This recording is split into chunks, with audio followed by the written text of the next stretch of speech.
Hello my dear students, हम chapter 6 पढ़ रहे live process.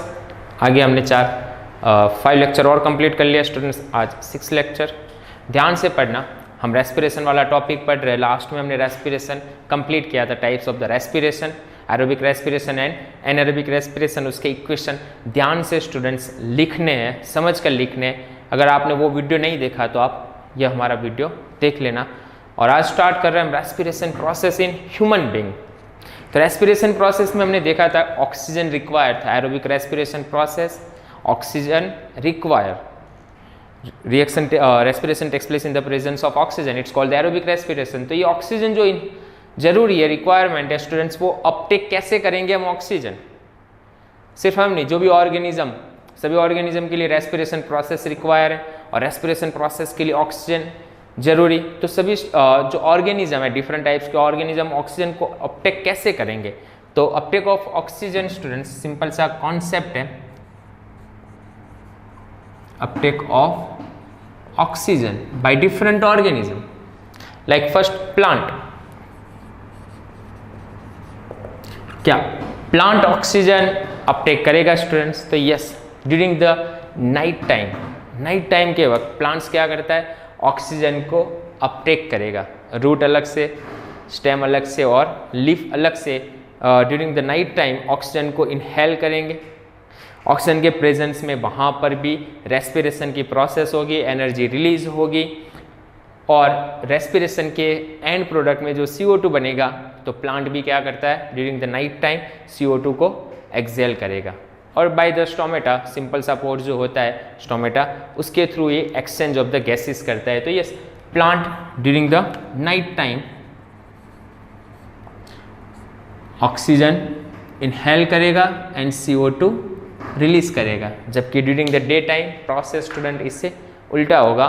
During the day time photosynthesis process के वक्त प्लांट क्या करेगा? CO2 को इनटेक करेगा, ऑक्सीजन को रिलीज करेगा। लेकिन रात के वक्त प्रोसेस रेस्पिरेशन होगी स्टूडेंट।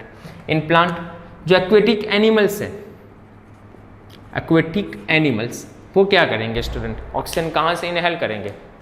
उनको भी रेस्पिरेशन करना जरूरी है, तो वो ऑक्सीजन यूज करेंगे dissolve oxygen student. Dissolve oxygen, जो पानी के अंदर ऑक्सीजन डिजोल्व है नेचुरली, उसी को वो अपटेक करते हैं। लेकिन डिजोल्व ऑक्सीजन जो एटमॉस्फेयर में ऑक्सीजन है उसके कंपेयर में कम है। तो डिजोल्व ऑक्सीजन अमाउंट कम होने की वजह से जो एक्वेटिक एनिमल्स है उनको ब्रीथिंग जो रेट है वो ज़्यादा होता है, इसीलिए द ब्रीथिंग प्रोसेस क्या होगी? फास्ट। एक्वेटिक एनिमल्स की ब्रीथिंग प्रोसेस, अगर हम मान लो फिश, अगर तुमने ध्यान से देखा होगा तो वो अपना माउथ और गिल्स किसके थ्रू करेगा? वो भी गिल्स के थ्रू। स्पेशल स्ट्रक्चर होता है उसमें। तो गिल्स आपने देखा होगा स्टूडेंट्स, वो एकदम स्पीड से माउथ ओपन क्लोज करता होता है। गिल्स पे उसका जो कवर होता है अप डाउन होता है। तो स्पीड से क्यों कर रहा है वो? उसे ऑक्सीजन की रिक्वायरमेंट होती है, डिजोल्व ऑक्सीजन अमाउंट कम होता है, इसीलिए वो ब्रीथिंग रेट फास्ट करेगा, जिससे ज़्यादा से ज़्यादा ऑक्सीजन वो इनहेल कर सके। इन एक्वेटिक एनिमल्स तो सिंपल सा डिजोल्व ऑक्सीजन यूज करेगा। Breathing rate compare to the terrestrial organism, breathing rate aquatic animals का हायर होगा। रीजन क्या होगा? Amount of the dissolve oxygen is less compare to the atmospheric oxygen. Terrestrial organism जो भी students है, terrestrial organisms,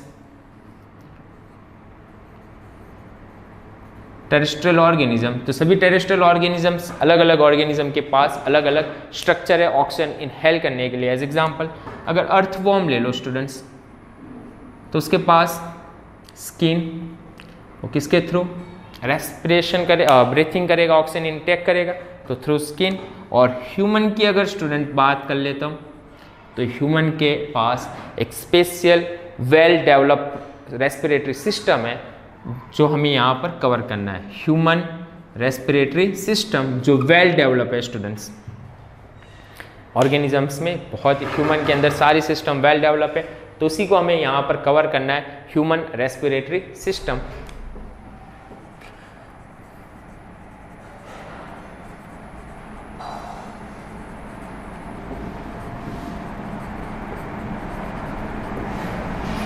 most important topic student exam के point of view से और कॉन्सेप्चुअल पॉइंट है बहुत ही। डायग्राम भी ड्रॉ करना होगा। तो सबसे पहले हम डायग्राम ड्रॉ करके ही समझते हैं ह्यूमन रेस्पिरेटरी प्रोसेस को स्टूडेंट। सिंपल सा डायग्राम हम ड्रॉ करेंगे, ह्यूमन का सिंपल सा स्ट्रक्चर बना लो। हमने आगे माउथ के अंदर एक कैविटी पढ़ ली students, buccal cavity, oral cavity या माउथ कैविटी जिसे बोल रहे थे हम। तो नोज के ऊपर भी एक स्टूडेंट कैविटी होती है, it's called nostril. Nasal cavity, जो ओपनिंग है नोज के आगे जो दो ओपनिंग है स्टूडेंट, इट्स कॉल्ड नोस्ट्रिल। तो यहाँ पर क्या होगा अपना नोस्ट्रिल। उसके बाद जो नेसल चैम्बर है, it's also called nasal chamber, nasal cavity है ये। नेसल कैविटी और बकल कैविटी स्टूडेंट्स आगे जाके एक कॉमन पार्ट्स में ओपन हो रहा है। यहाँ पर कॉमन ओपनिंग है buccal cavity and nasal cavity का एक कॉमन ओपनिंग है, इट्स कॉल्ड फेरिंग्स। इसे स्टूडेंट्स हम बोलेंगे pharynx.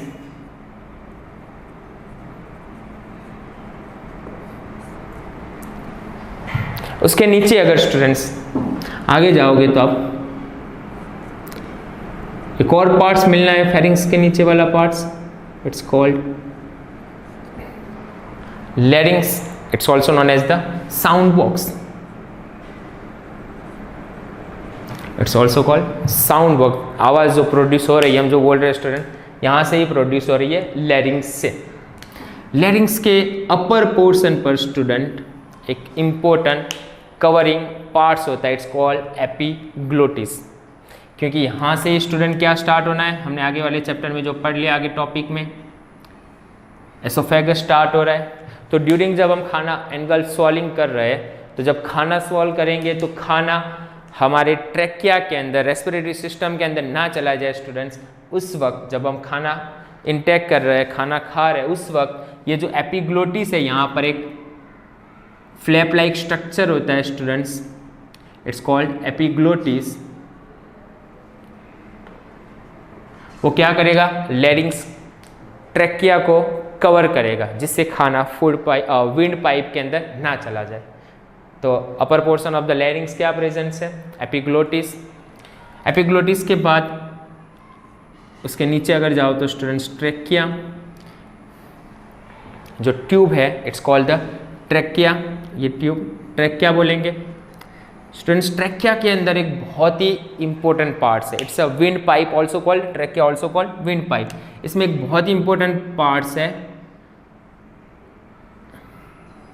Half circular ring like flap like structure है यहाँ पर, और जो कार्टिलेज बोन से बनी हुई है, cartilage ring, it's called the cartilage ring बोलेंगे। कहाँ पर है, ट्रैकिया के अंदर। फिर स्टूडेंट ट्रैकिया आगे जाके वापिस दो पार्ट्स में डिवाइड हो रहा है, एक राइट साइड और एक लेफ्ट साइड। जो राइट साइड जा रहा है स्टूडेंट्स, वो ओपन होगा हमारे राइट लंग्स के अंदर, और जो लेफ्ट साइड है स्टूडेंट्स, वो ओपन होगा लेफ्ट लंग्स में, right lungs and left lungs. तो यहाँ पर trachea divide into the two parts. जब ट्रैकिया डिवाइड होती है स्टूडेंट्स, जो डिवाइड वाली ट्यूब है it's called bronchi, okay, it's called bronchi. तो ब्रोंकी बन गया, ट्रैकिया डिवाइड हुई, it's called the trachea. Students साथ में आप भी ड्रॉ करते रहना और लेबल करते रहना, साथ में समझोगे तो पूरा टॉपिक आसानी से समझ में आ जाएगा।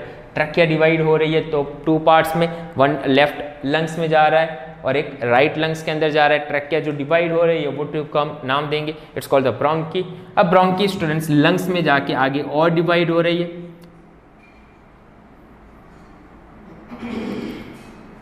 फर्दर डिवाइड होगी स्टूडेंट्स इस तरह।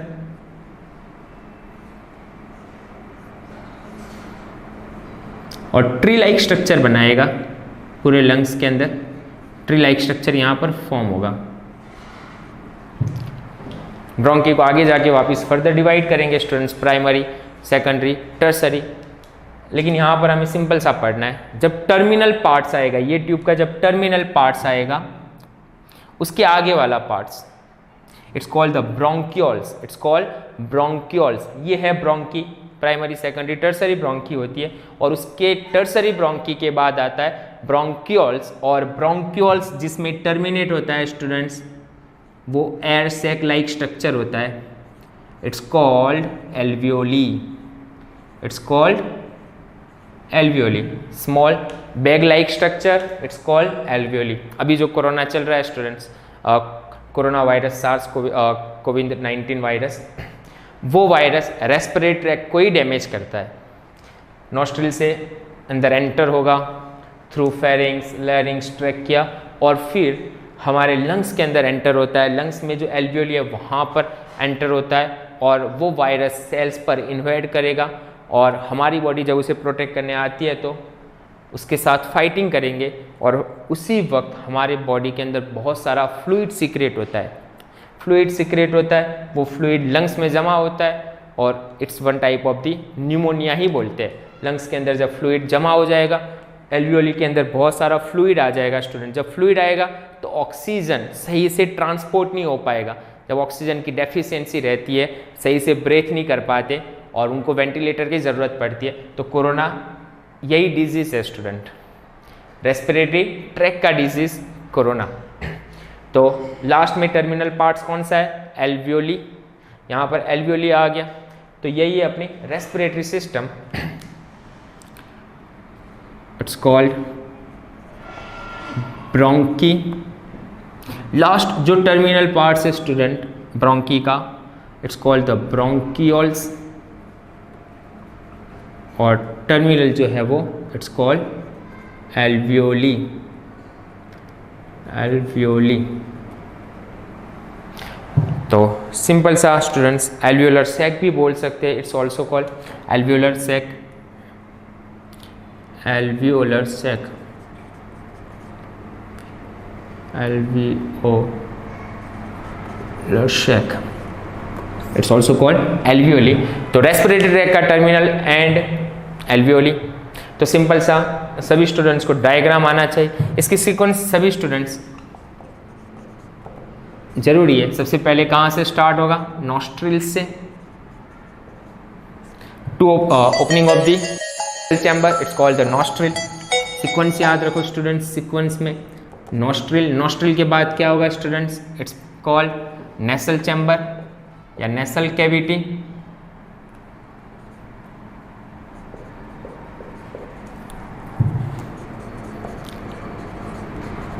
नेसल कैविटी के बाद स्टूडेंट क्या आ रहा है? फेरिंग्स, फेरिंग्स के बाद लैरिंग्स, लैरिंग्स के बाद स्टूडेंट ट्रैकिया, देन ट्रैकिया किस में ओपन हो रहा है स्टूडेंट्स? ब्रोंकी,